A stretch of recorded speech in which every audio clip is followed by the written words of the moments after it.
El presidente electo Donald Trump va cerrando su gabinete para tomar posesión dentro de aproximadamente un mes. Parte de su campaña a la presidencia se basó en un recorte sustancial del gasto, comenzando por el icónico Air Force One. Estados Unidos se gasta un 16% de su presupuesto en defensa. Es el tercer mayor gasto del país tras sanidad y servicios sociales, dos partidas presupuestarias que son de obligado cumplimiento y no se pueden recortar. Los contratistas se reunieron con Trump y le prometieron rebajas en los costes del Air Force One y del avión de combate F-35, aunque no precisaron cómo lo iban a hacer. Y como comentaba, Trump sigue avanzando en los nombramientos de su gabinete. Peter Navarro será el nuevo secretario de Comercio. Navarro es muy crítico con China y es conocido por pedir una línea más dura con Pekín y su política comercial.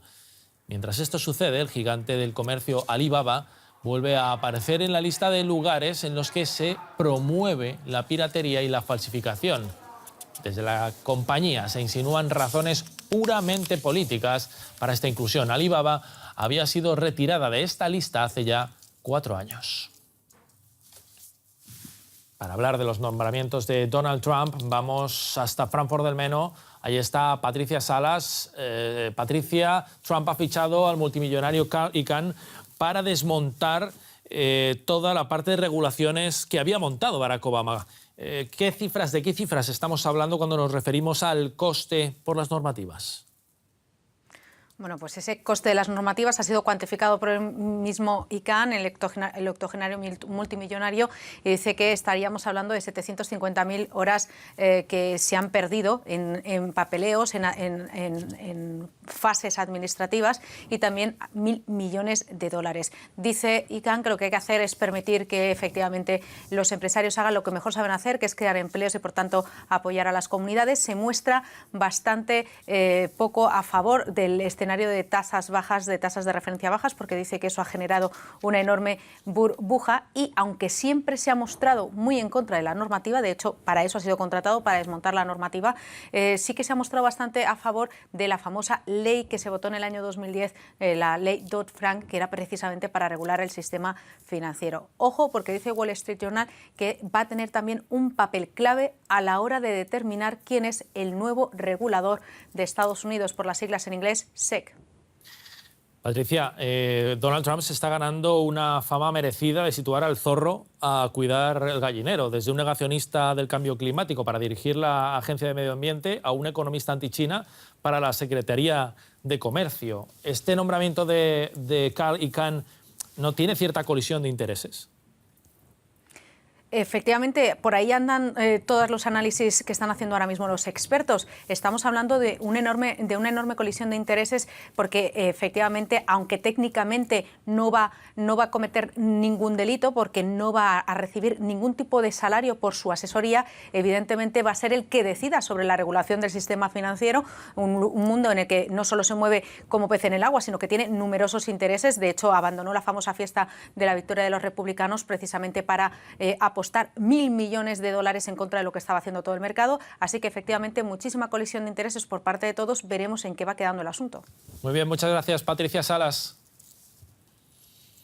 Y mientras aquí en Alemania, bajo el shock del ataque del lunes en Berlín, la Comisión Europea propuso el miércoles una serie de medidas contra la financiación del terrorismo, desde reforzar las normas sobre blanqueo de dinero hasta permitir el embargo preventivo y del decomiso de activos de presuntos terroristas. Las personas que entren o salgan de la Unión Europea con más de 10.000 euros en efectivo deberán declararlo en la aduana y serán interrogadas. En ciertos casos el dinero incluso será confiscado. También se permitirá a las autoridades actuar cuando existan sospechas de financiación de terrorismo y además, gracias a la nueva regulación presentada hoy, las cuentas bancarias de los sospechosos, por ejemplo, de personas radicalizadas o personas que preparan un ataque terrorista en los Estados miembros, se embargarán en menos de 48 horas. Otra medida adicional: en el futuro las personas que hagan transferencias de dinero de más de 150 euros con tarjetas prepago deberán identificarse. Los servicios de seguridad nacionales deberán tener acceso a los datos de los demás servicios de la Unión. Esto se aplica a la Europol como a la Agencia Europea de Fronteras Exteriores, Frontex.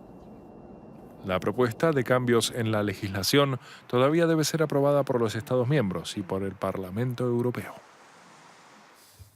Hablamos ahora de la mayor multa impuesta en un caso de sobornos en el extranjero. La constructora Odebrecht llegó a un acuerdo tras demostrarse que pagó mordidas en Estados Unidos, Suiza y Brasil a cambio de contratos y licitaciones. Odebrecht tenía toda una estructura alrededor del pago de sobornos para conseguir influencia.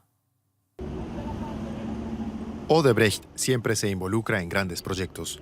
La empresa, que cuenta con 180.000 empleados, construyó estadios para el Mundial en Brasil, carreteras y el nuevo aeropuerto de Río de Janeiro. Los encargos llegan sobre todo del sector público y a menudo se incurrió en sobornos, no solo en Brasil. En un juicio internacional por soborno, un tribunal de Nueva York culpó a Odebrecht y su filial petroquímica Braskem por sobornar a funcionarios en todo el mundo por casi $1.000 millones para recibir contratos. Ahora deberán pagar una multa de $3.500 millones, la mayor de la historia en un caso de esta índole. El dueño de la empresa, Marcelo Odebrecht, y varios empresarios brasileños fueron detenidos a comienzos de año. Sus testimonios revelaron una red de corrupción sin precedentes. El entonces ministro de Economía, Antonio Palocci, tuvo que renunciar al cargo. Podemos confirmar que Marcelo Odebrecht coordinaba y autorizaba el pago de sobornos no solo para Antonio Palocci, sino también a nivel federal y gubernamental. Él sabía de estos pagos y los autorizaba.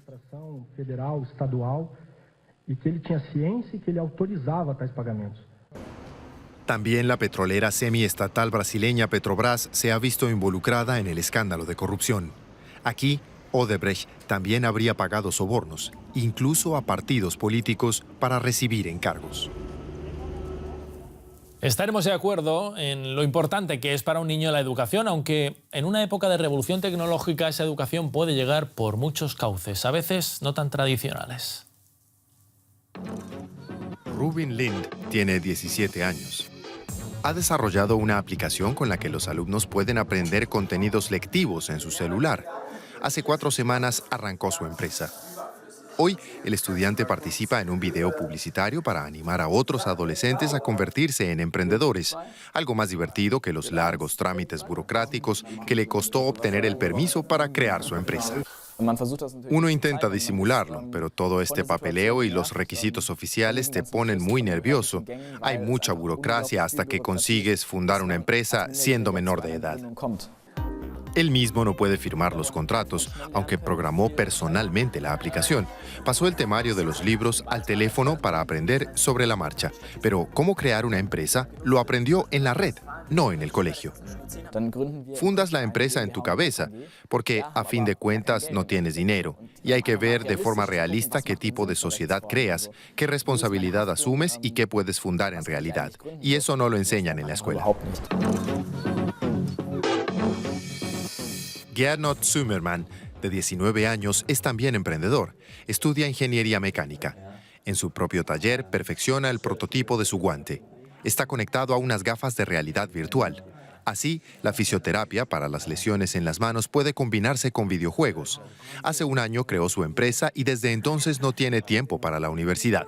Ha sido aceptado en un programa para empresas emergentes. Su startup recibe 15.000 euros de capital inicial y él lecciones sobre negocios y asesoría individual. Es difícil entrar en el mercado y ganarse la confianza. Cuando presentaba el proyecto y un profesor estaba interesado, lo primero que preguntaba es, ¿qué proyecto es este? ¿Y quién lo hace? Pero entonces salía a relucir que lo había desarrollado yo mismo.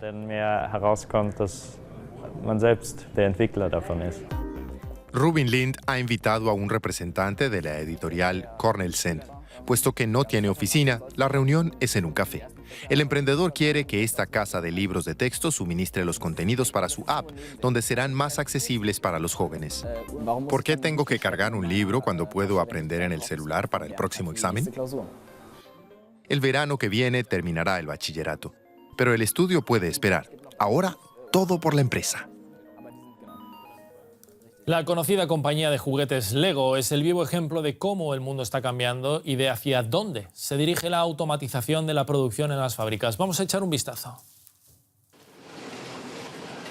La fábrica de Lego de la península de Jutlandia, en plena marcha para la carrera prenavideña. Pero los elfos de Papá Noel no son quienes hacen el trabajo, sino estas máquinas. Es difícil imaginar que el resultado de tanta precisión robótica termine en un divertido juguete.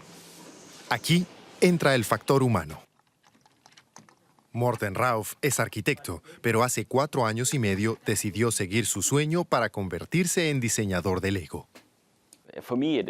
La verdad, para mí es un sueño hecho realidad. La mayor parte del tiempo se juega con las piezas y es súper divertido. Aunque también tenemos reuniones. Por eso, Lego sigue siendo tan popular entre los más pequeños como las consolas, los teléfonos inteligentes y las tablets. Según la analista de juguetes y juegos, Svenja Krutchen, también cumple una importante función. Los padres no quieren ver a sus hijos jugando solo con videojuegos. También quieren que hagan algo más creativo y que involucre a más personas, pues los videojuegos suelen jugarse de forma más bien individual. Los padres quieren que sus hijos jueguen con otros niños, que socialicen, y Lego cumple esa función. Lego asegura que hay más de 900 millones de formas de combinar 6 de sus piezas tradicionales, algo que seguramente mantendrá entretenidos a unos 100 millones de entusiastas en todo el mundo después de esta Navidad. Hasta aquí llega la información económica en DW Deutsche Welle, pero sigan con nosotros 24 horas al día para todas las noticias internacionales.